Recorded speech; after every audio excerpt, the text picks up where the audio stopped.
series of open source Dapp development tutorials on GitHub. Our goal is to provide junior developers with a clear and actionable learning roadmap for blockchain Dapp development, while offering advanced developers a platform for communication and collaboration. Today, we're so excited to have Bitar from Nethermind join us to discuss Ethereum decentralization, censorship resistance, and client diversity. Before all this session goes on, I want to stress on the special claiming event at the end of the whole session.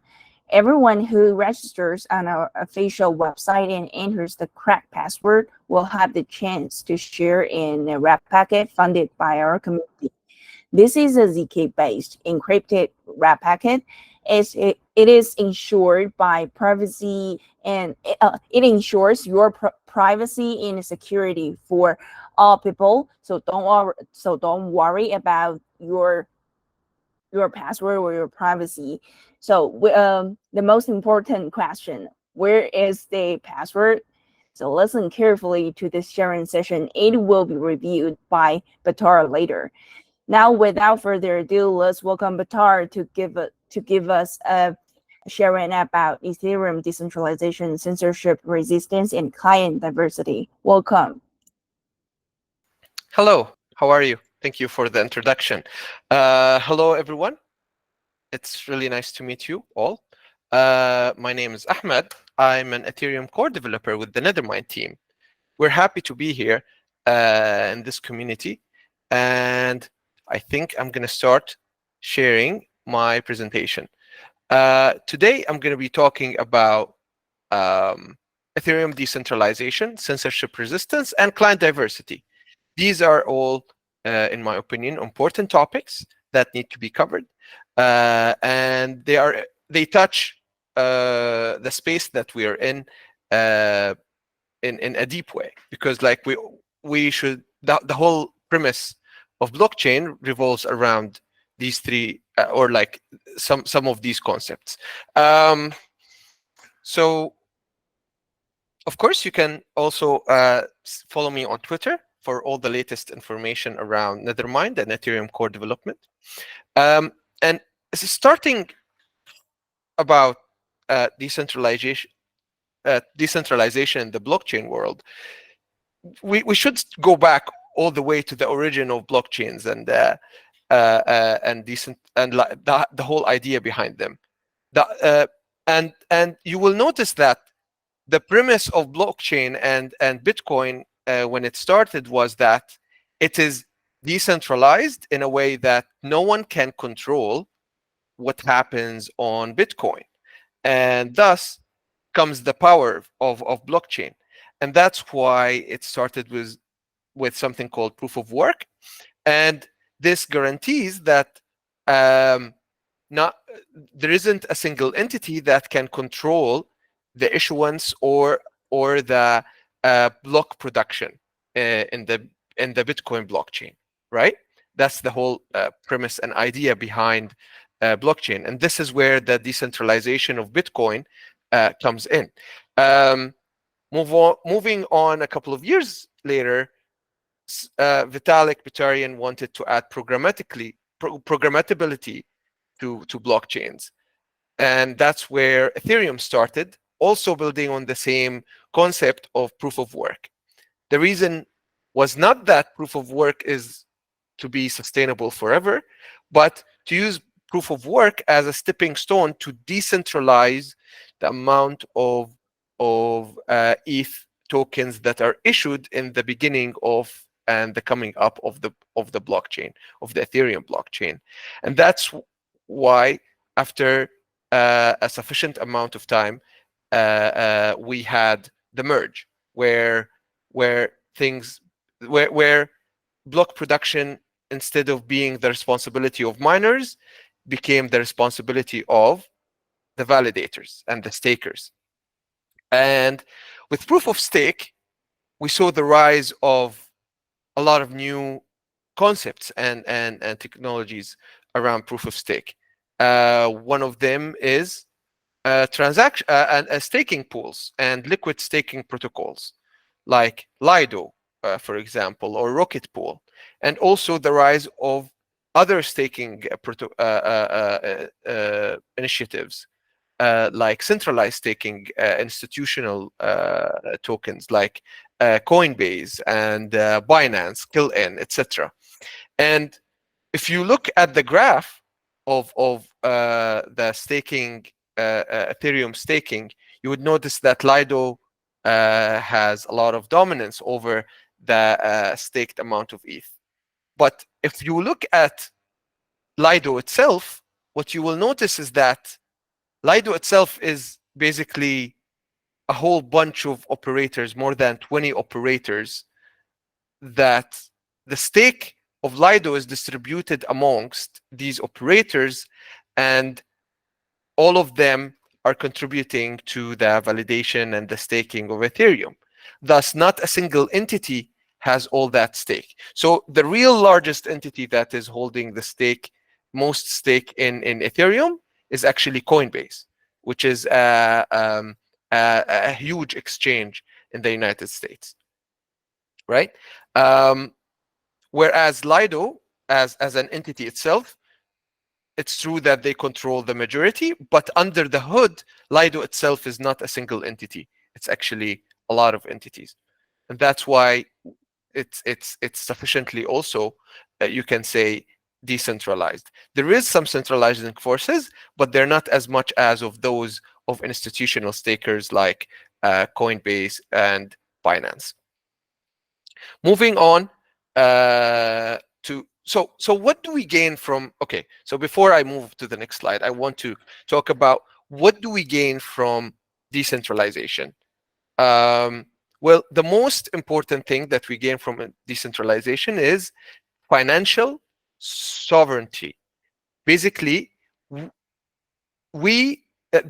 owner of the assets control these assets. They don't lie under anyone else's jurisdiction. There is no centralized entity that can control the assets moving from some account to another. There is no centralized entity that can block a person from spending his assets, etc. That's the whole premise of a sufficiently decentralized blockchain. And that's where censorship comes in, because like the United States of America has issued certain addresses to be blocked, and that's an OFAC. There is a list of OFAC non-compliant transactions, and certain entities on who are operating on the Ethereum blockchains are blocking, including transactions that interact with these addresses. And as you can see in this graph, looking into who's censoring and who's not censoring, you would notice that most of the validators, most of the stakers on the Ethereum blockchain are not actually censoring. They don't want to censor OFAC non-compliant transaction. Whereas in Ethereum, you have three entities that are responsible of block production. So we have the validator itself, and the validator can itself produce the block.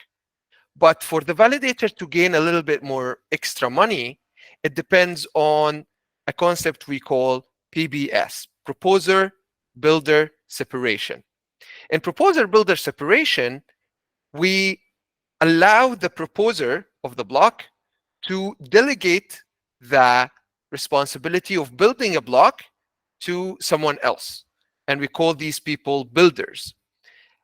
And to mediate between the proposer and the builders, we have the relays. So the relays act as mediators between the proposers and the builders. And there is reasons to that that I can go deeper into if everyone wants me to. So basically, most of the validators, they don't care about censorship. They don't want to censor transactions, right? Almost half of the relays, or like to be exact, 44% of the relays are censoring, whereas still the majority of relays are not censoring. The problem lies with builders. Since most builders are censoring, there is less blocks on Ethereum that are including those censored transactions. As such, certain actions are being taken by Ethereum core developers and researchers to prevent these type of censorship actions to be done. I will talk about that at a later stage. Now, one other important thing of blockchain resilience is resilience, right? Not most. Okay, so I will pay attention to the comments. Most of the comments are not in my native tongue, so I will focus on the ones in English. Most of builders are flashbots. No, not necessarily. Actually, most builders are the highest builder, as far as I know, is called rsync builder. No, not this one. I think the Beaver builder. The Beaver builder is the one that has the most blocks, because so basically, how does a builder has the most blocks? It has the most blocks because it proposes the most lucrative or beneficial block to the proposer. The proposer always takes the highest bid that the builder submits. No, not blocks route. Let me double check. It could be blocks. Blocks route is a relay. I'm not sure. It's a okay. Blocks. There is a blocks route builder as well. Let me double check. Or there is actually a resource that in the last slide of this. Yeah, it's censorship charts. Yes, here. Let me open it, and I will actually share that here. Here we go. Now, this website is called censorship.pix. It shows exactly the state of censorship, and it shows historical charts as well of censorship. And here we would see which relays are more censoring and which relays are less censoring, right? So some relays are fully censoring, and some relays are fully not censoring, and some are a mix of both. Now, there is another one dot pix dot info. No, I guess not like that. Okay, pix dot info. Yeah, okay, mivboost.pix. And this one, we can see, sorry, I switched out of the presentation. I hope that's fine. We can see here, oh, there's the block flow. And here we can see most of the blocks are coming from blocks route, max profit, or ultrasound. Ooh, ultrasound has a lot of those. But if you notice, the highest, okay, let's see the builders mostly. So yeah, the builders, Beaver build has the most mivboost blocks, and then Titan builder, and then rsync builder. These are the ones. Flashbot actually accounts for a very low percentage of builders. Now, if we count the people who are not using mivboost, so some people are actually running validators and building blocks in their own machine, not delegating the block building to mivboost and thus getting Mev, you would see that they account for 10.3% of the network. So even if all of mivboost's block builders became censoring, then this 10% of vanilla builders will still be able to get your transaction in a very reasonable amount of time. That is possibly going to be censored. right? Now moving back. Okay, which part is Rocket Pool in? So Rocket Pool can use any MIF boost, because like Rocket Pool does not have certain operators. Anyone can spin up a Rocket Pool node, and the operator of this Rocket Pool node can choose which MIF boost relays or relays to use. And he can choose also not to use relays at all and actually build blocks locally, right? So Rocket Pool can actually also it differs. I think you will have to look up certain charts to know what Rocket Pool in particular does, right? I think it's actually, I saw it here. Not sure if Rocket Pool is one of them. 1 second. Looking here. So as you can see, this is Rocket Pool. It has 7.24K blocks. And you can see that it's coming from different relays, red, blue, and green mostly. Red, blue, and green. So blocks route, flash bots, and again, blocks route. Maybe a little bit of ultrasound as well, right? And a little bit of agnostic noises. So there are some, so again, Rocket Pool operators, each operator can choose which relays they want to operate. They have the choice to do that. Yeah. Okay. Going back to the presentation, do you know much about Stakewise V3? If so, could you talk a little bit about that? I'm sorry, I'm not familiar with Stakewise V3, no. Yeah, maybe we can answer the question in the end of the speech. Okay. I don't mind. I don't mind the interruptions. Actually, it's fine. Okay. Now, so after we looked at decentralization and we looked at censorship resistance. Both are properties of Ethereum. Now, one of the important properties of a blockchain is resilience, right? That it is resilient to attacks, to bugs, to issues, right?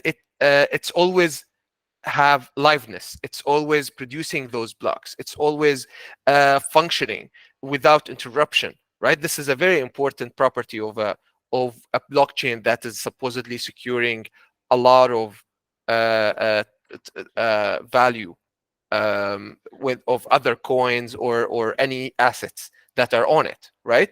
And thus, the Ethereum researchers and developers were like, okay, now we have software that runs the Ethereum blockchain, which is Go Ethereum, and they were like, okay, but if Go Ethereum has a bug, for example, then we will be in trouble, and the liveness of the chain will be affected. As such, they decided, okay, let's build other software that can also process Ethereum blocks and run the Ethereum blockchain. And thus came Parity, that became Open Ethereum and then became deprecated. And thus came Nethermind and Bezo and Aragon and Akula, that then was used to build Reth, right? And when Ethereum also switched to proof of stake from proof of work, a need arose for CL clients, so consensus layer clients, because Ethereum then separated the responsibility of consensus and execution based on different clients. So now execution is done by execution clients, and we call that the EL clients, execution layer clients, and consensus is handled by consensus layer clients. Consensus layer clients like Prism, Nimbus, Lodester, Lighthouse. I'm sure I'm forgetting one. Teco, yes. And if we look at at them. So why is it again important that we have all of these clients that can run Ethereum? Why can't just we have one? Well, let's say that one of them has a bug. What will happen is that the whole chain will be stopped just because this single client has a bug. Whereas right now, if a client has a bug, the chain will continue to process blocks and continue to have liveness. It will be a little bit affected, but not to the point that it will ever be stopped. Also, if any of these clients, for example, had a bug in, let's say, issuance, and someone could exploit a vulnerability in a client that issues a lot of ETH. For example, he can issue himself infinite, he can mint infinite Ether, for example. Then what would happen is that all of the other clients that are functioning correctly will be like, oh, no, this is invalid. I will not accept this block, right? And that's where the resilience comes from. And each, like, I'm going to talk about execution clients because this is what the Nethermind client is. It's an execution client, and this is what I'm most comfortable discussing. And if we look at what makes an execution client work, is that it has so many components. It has a database. It has AVM and consensus part where it agrees on the execution of the blocks. It has a P2P network to communicate with its peers. And it has also JSON RPC to communicate with the CL layer clients, and as well as with the user if the user requested certain requests from the node. And of course, a lot of other components. But these are like the main components that I can think of right now. And each of these could have bugs or issues in them, right? And if any of these have bugs and issues, there are certain certain consequences that could happen that depend also on how much of this client has market share on the staking of Ethereum. So we will look into that now. So there are examples of security issues that have happened before on execution clients and all clients. So Nethermind had one bug with UNet 256 modulo that was not exploited but was caught before exploitation. And if it hadn't been caught, someone could have forked all Nethermind clients out of the main chain, and they would not follow the correct chain then. Also, there was a recent Binance chain consensus bug that certain client had.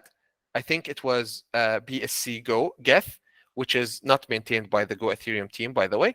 And because of that, and because like most of the validators running Binance Smart Chain were running this client, they went to the other client and they enshrined, they moved this bug into the other client and continued with the bug enshrined in the blockchain. They did not fix the bug and revert all of these blocks that had the bugs in them.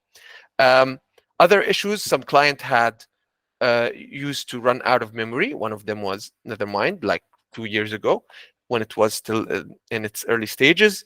Peer disconnected because of requests or response size. Database corruption, which could lead to state corruption on the node, and thus it can't continue processing blocks. And there was also a bug in Geth and transaction pool where it would consume all of the CPU resources. Another bug that was in Geth also, there was a limit on the block size, and in JSON RPC, I forgot to mention this one, and like Geth itself could have produced a big block that other Geth nodes would not have accepted. And this is why client diversity matters. We caught this on a test net. Thankfully, this did not happen on mainnet, or it would have had devastating outcomes. Right. Now, so again, the types of security issues that could surface, you could have security issues in P2P network, for example. And in the case of a minority client, this wouldn't be a big deal. It would just drop certain amount of, like, let's say a minority client has 20% share of the network, then only 20% of the network would be affected. Whereas if there was a majority client, and if I can attack this majority client through the peer-to-peer network, then I can drop more than 33% of the network. And this has certain consequences that I will show at a later slide.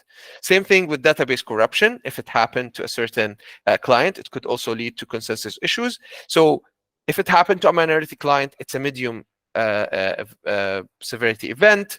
A fix will be deployed. No major slashing will happen to the people who are running this minority client. They will lose a couple of cents or dollars maximum, until the bug is fixed. Whereas if a majority client had such a bug, then it would be high or even critical if it reached to be a consensus bug. Same thing with EVM and consensus. And moving to JSON RPC and transaction pool, you can get, again, it is medium for minority client because it basically just stops a small share of the network that is less than 33% of the nodes, and it's high for majority clients that is more than 33% of all the nodes and validators that are running. And now I'm going to explain what is the difference between what happened. So depending on the market share, right? So if a client has a denial of service attack that and this client has a share below 33%, then what would happen is that there is no significant impact on the chain. There are very small penalties that are incurred to the people who are running this client, but they are very, very minimal, that they are like, they can be called negligible, like in the cents or in the dollars. They're not that much. And impacts on the rest of the stakers that are not running this client are minimal, nothing, right? If a client that has more than 33% but less than 66% has a denial of service attack, then the chain will stop finalizing, and thus something like we call the quadratic inactivity leak starts happening, where these nodes start being slashed heavily by the rest of the nodes until they become back online and they start attesting again. And the rest of the stakers stop receiving any rewards from attestation. Now, if a majority client that has more than 66% has a denial of service attack, then the same as above will happen. Now, there is another issue that could happen, which is not a denial of service attack, which is a consensus issue attack. And if a consensus issue happens, then if the client has more than 33%, it can fork the network, and it will have a new fork that has this consensus issue, but it will not be able to finalize this fork. And the other fork also will not be, the other actual correct fork will not be able to be finalized, and both of them will be running in parallel.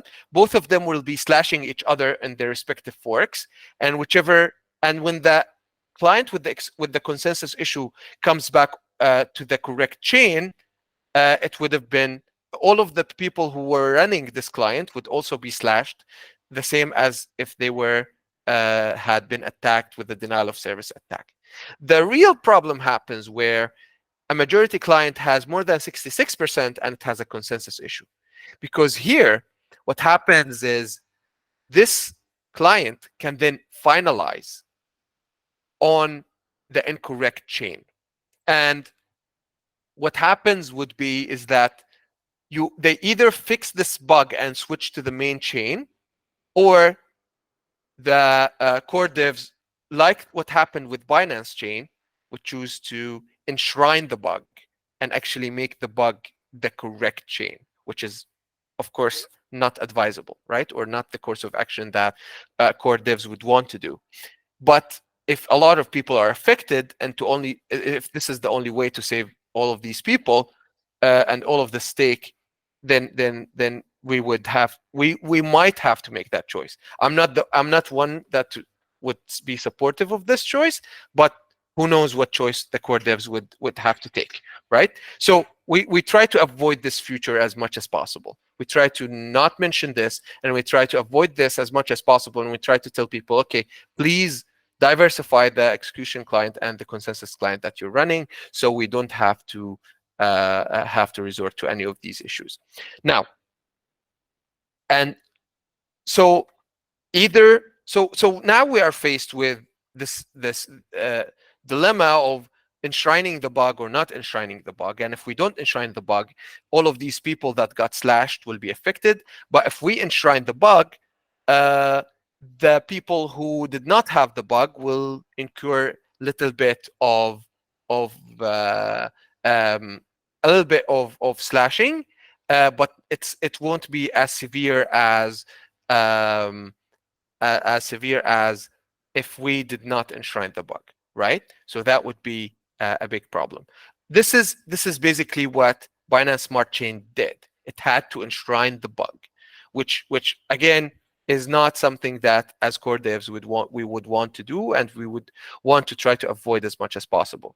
That's why we always advise people to switch from majority execution clients. So right now we have some data from certain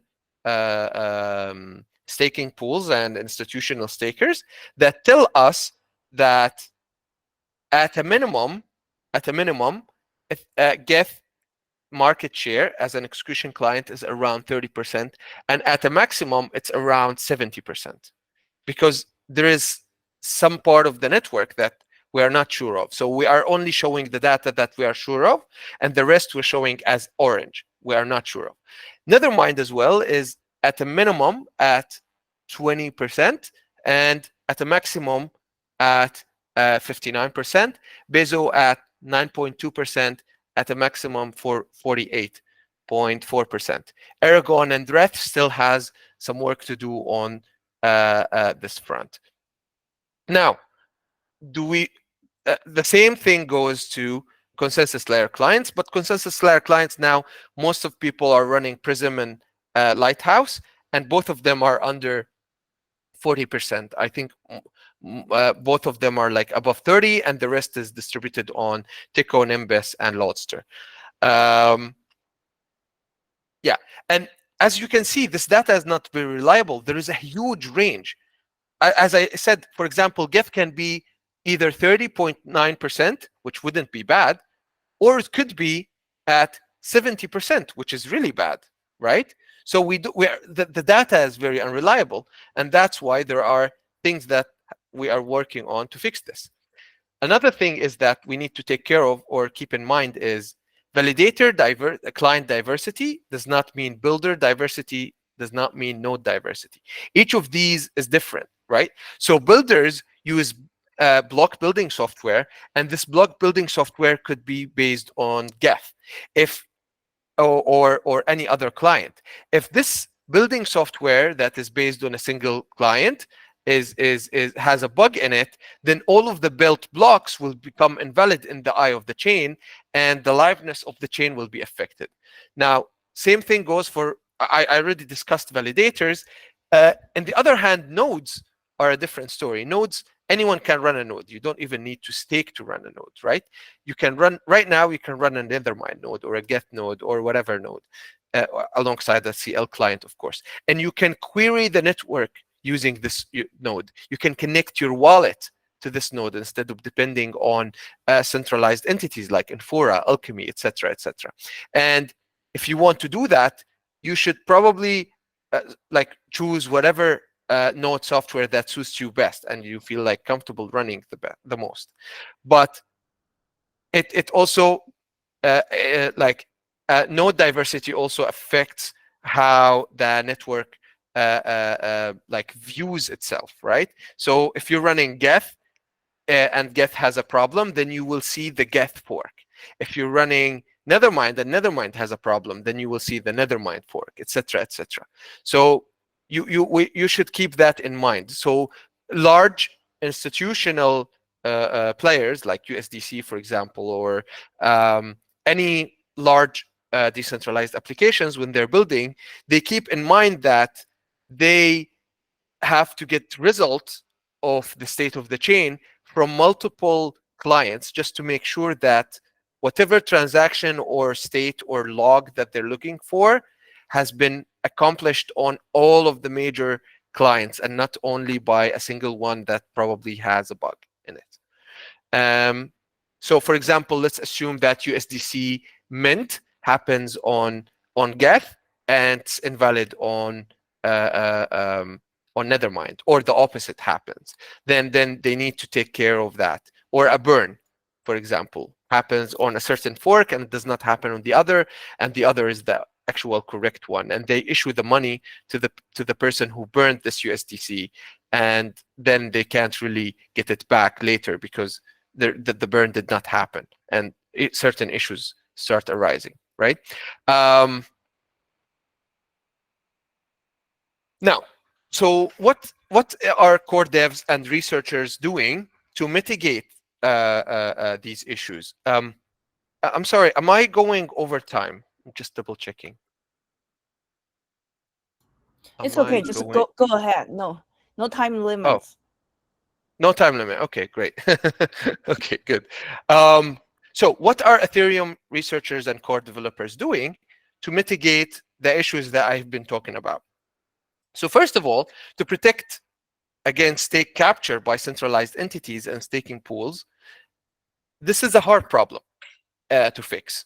And there are deflecting and multiple opinions about how to fix this problem.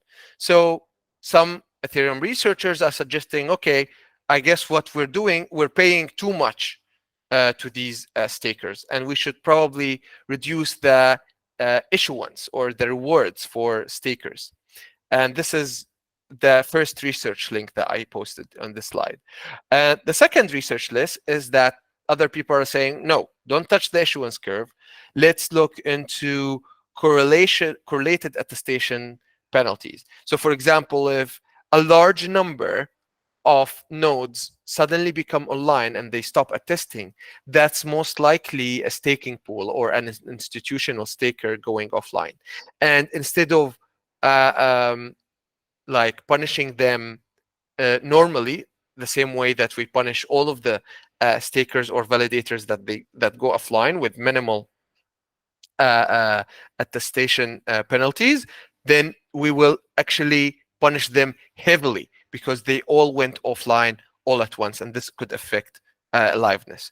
Of course, any unlucky staker, that solo staker, that the problem with this approach is that any unlucky solo staker that went offline at the same time as this institutional staker or this liquid staking pool, they will be punished as if they are part of that staking pool or institutional staker. But yeah, now, and other parts of research are being done also on the censorship resistance front. So some researchers are working on something called the inclusion list, where proposers enforce on each other that they include certain transactions that are basically censored. So when a proposer notices, okay, there are certain transactions that are being censored by others, then it forces the builder to include them. And if the builder does not include them, it won't allow this builder to propose the block for it. Same thing for APBS, which is basically enshrined proposal builder separation.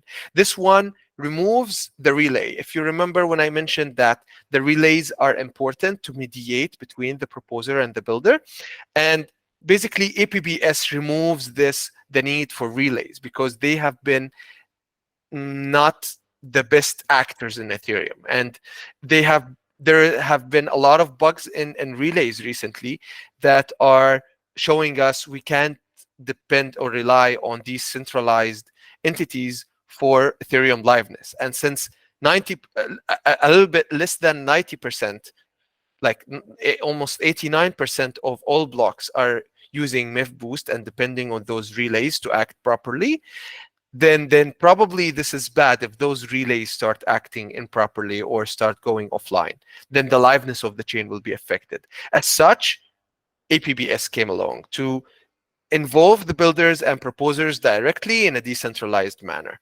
So builders would actually start joining the consensus layer network and start communicating with the proposers directly. And this would be the solution without involving any relays.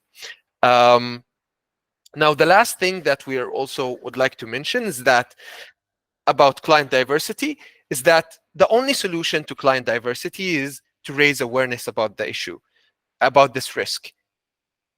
If you run a majority client, there is high probability that if this majority client has a bug, that you are going to lose a lot of money. So don't stake with the majority client. So we need to raise awareness around this concept. And to be able to do that more, Nethermind has received a grant from the Ethereum Foundation to try and fix the problem of unreliable data around what are validators running. So what we are researching exactly is how can validators publish the clients that they are using, the CL client and the EL clients that they are using on chain in an anonymous manner. And this is what we're working on in this research. The research has concluded. We're only working on fine-tuning some things. This is, by the way, alpha information. And you should expect updates on this front very soon, or the result of the research and what we came up with.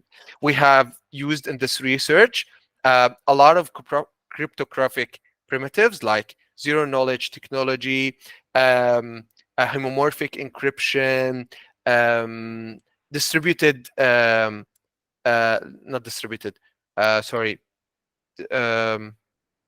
DKG, distributed key generation, a lot of concepts, right? Cryptographic primitives that are very interesting, very cutting edge. We have used them in this research, and we came up with multiple ways to accomplish this task. So expect the results to be out very, very soon. So this is the end of almost the presentation. I would like to also bring your attention to our internship program. Nethermind has been asking people to join as interns to work on any project of their choice. They can apply, and if we find that they have the passion to work on these projects, then they get accepted and they start working on any project out of multiple things. So we work on blockchain core engineering on the Nethermind front, Nethermind client front, Nethermind research, where we do these type of research that I told you just about, and other types of research also with Lido, with DVT, etc. Nethermind security, where we audit contract, we formally smart contracts. We formally verify smart contracts. We formally verify and audit certain protocols if need be. I'm not entirely sure about that last one. L2 tooling, we also support multiple L2s and support their like Starknet, Optimism, Base rollups. We have also a DevOps and infrastructure team that manages a lot of infrastructure that helps the other teams in our company, and that runs a lot of the infrastructure that actually runs Ethereum right now. AI and ZK engineering, we have also teams that are dedicated to look into such projects that involving AI and zero knowledge. So please apply to the internship program. Join us. We will be happy to have you. And yeah, thank you for listening. And if you have any questions, I'm all ears. Okay, here is some question in the chat box. Could you explain more on relays? Yeah, sure. So basically, as a proposer, what you want to do, the reason that you run MIF Boost is that you want to maximize your profit, right? And to maximize your profit, you basically say, okay, what I'm gonna do, I'm gonna do an auction amongst other people or builders, and I'm gonna see whichever gives me the most money. I'm gonna take his block and I'm gonna pretend it is my block and I'm gonna propose it to the network, right? And basically this is part of the protocol. This was built in the protocol. The reason it was built in is because a lot of people started modifying client software like Get, for example, to extract MEV themselves while they are like running their proposers. So doing this, we made it that nobody needs to modify clients. It's actually built in protocol, and the proposer can just ask builders to on their bids. Now, so the proposers can ask builders for their bids, and the builders can provide the proposers their blocks, and the proposer then can choose whichever block it wants to propose. The problem with this, without depending on a relay, the problem with this approach is that the proposer can see the full block of the builder. And if the proposer can see the full block of the builder, it can then steal whatever MEV was going to the builder and instead convert it and into MEV that goes to the proposer itself. So to protect the builders from these such attacks, what happens is that there is a mediator between the proposer and the builder. The proposer asks the relay to for the bids. The relay receives the blocks from the builders without actually propagating those blocks to the proposer. It just keeps those blocks in memory, and then it tells the proposer that this block has this header, and it will provide you with this much money. And then the proposer takes whichever header it likes and whichever bid it likes, the highest bid, of course, and then signs this header as the one that it will be proposing on the beacon chain and publishes the signature on the beacon chain. The idea is that because of this publishing on the beacon chain, the proposer then cannot propose a different block, because it then will be slashed heavily on the beacon chain, because the slashing condition on Ethereum is that if you double sign on the same slot, then you get slashed. And thus the relay then notices that, okay, this header is signed from the proposer. I can then push the block, the actual block, into the beacon chain and propagate it to all the network. So this setup allows the builders to bid on the block, on the slot that the proposer wants them to bid on, without having to reveal the block. And at the same time, the relay guarantees the money that will go to the proposer, that it's going to go to proposer, that to this much to the proposer, right? That it will pay this much to the proposer. And yeah, that's basically why we have relay. Okay, now another question is, why is minority client safer than majority client? Is it assuming social consensus will be applied if it happened? So how will social consensus enshrine the bug of a majority client? No, actually, minority client is safer than a majority client because it assumes that social consensus will not apply and enshrine the bug. We do not want to enshrine the bug. All core devs don't want to enshrine any bugs, right? And if we don't have any majority client, we will not have to, right? Because what will happen is that all of them become minority client, and if they have any consensus issues, they will just incur really, really, really minimal, like minuscule penalties, which is just missing attestation penalties. And thus it will become very, like, way better than what would happen if a majority client would have a consensus bug, right? Because like if a majority client would have a consensus bug, whoever is running majority client will be slashed heavily. And because of the quadratic inactivity leak, like I said, it would quadruple. So the inactivity leak would basically would slash everyone who is not attesting to the correct fork. And this would quadruple every slot or every epoch. I'm not entirely sure, but it would be quadrupling. And because of this quadrupling, it would become heavier and heavier with time, I think with every epoch. But I'm not entirely sure about that. I'll have to ask a consensus layer dev. And that's why it's very scary to be running a majority client.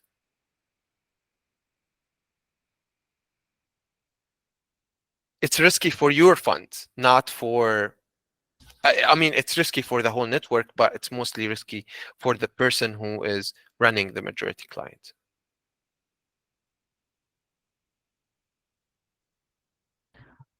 Oh, okay. And okay, before this question, I want to say that, Bitar, could you review the code for the wrap packet?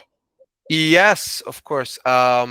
I believe the code is, let me just double check just to be sure. Yes, I will send it on the chat. It's built with Nethermind. Yes. So please use the code to claim the wrap packet for the whole sharing sessions. Don't forget it. Okay, let's head to the questions in the chat box. Yeah. So again, some question. What kind of abilities are needed to do research, say consensus issues, like good at math? No, not really. If you want to research consensus issues, you just need to know the EVM, the Ethereum virtual machine, mostly, and transaction processing on different clients, and what are the rules for those. And you have to look for certain edge cases, right? Like max numbers, max bytes, minimum bytes, certain like things like that that could be missed by the developers while operating. Some kind of overflow that could happen, some kind of exception that could happen from using certain invalid characters, etc. Right? So these kind of things. Internship part-time or full-time? How long does it last? How much time need every week? Actually, I think the internship is up to you. It lasts for a couple of weeks. I'm not entirely sure how much. I think it's 6 weeks, but I'm not super sure. Milika's here from Nethermind Events. Maybe she knows. Milika, do you know how long the? I'm sorry to bring this up suddenly on you. Yeah, no worries. It's actually 3 months part-time, but you can always Great. discuss with the person that you're interviewing with. Right. Great. Thank you so much. I'm just like, I don't have that information. Thank you so much.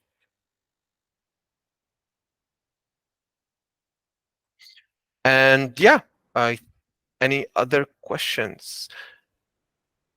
So while waiting for the other questions, kindly remind that Bitar, you can also claim the wrap packet on our official website. You have registered, so you can claim it. Oh, sure. Let me try. You can try. It's interesting. Yeah, I'll try that actually. Should I share my screen while I'm trying to do it? Yes, you can share it because it will not demonstrate any privacy.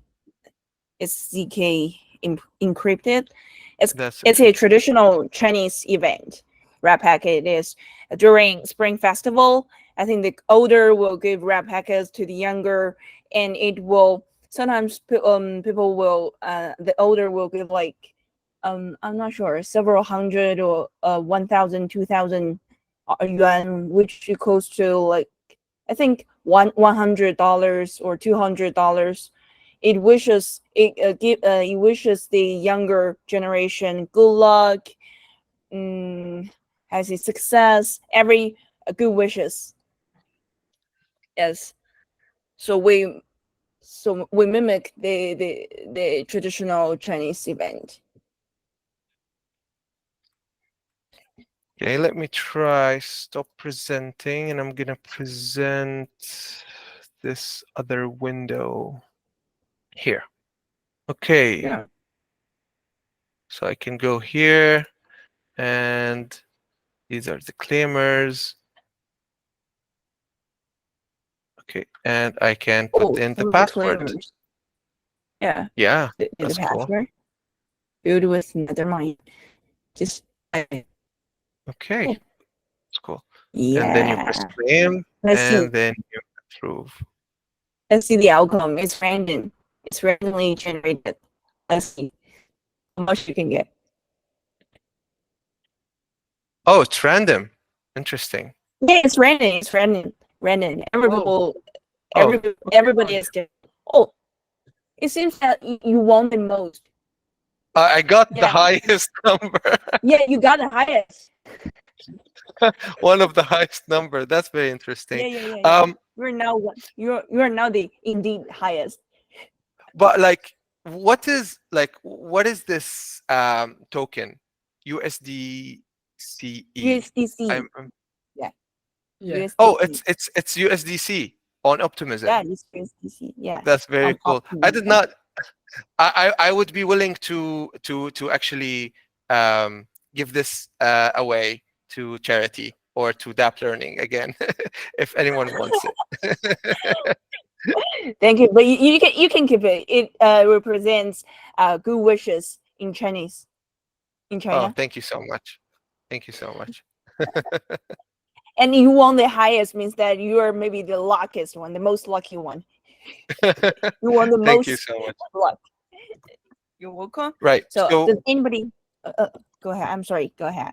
yeah, I was just gonna ask if there is any other questions.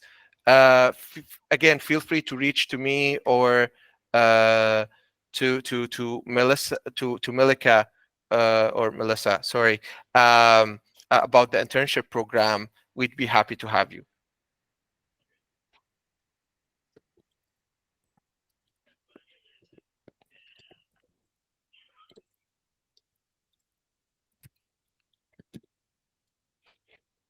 So, does anybody have any other questions? Feel free to drop it in the chat box or open your mic.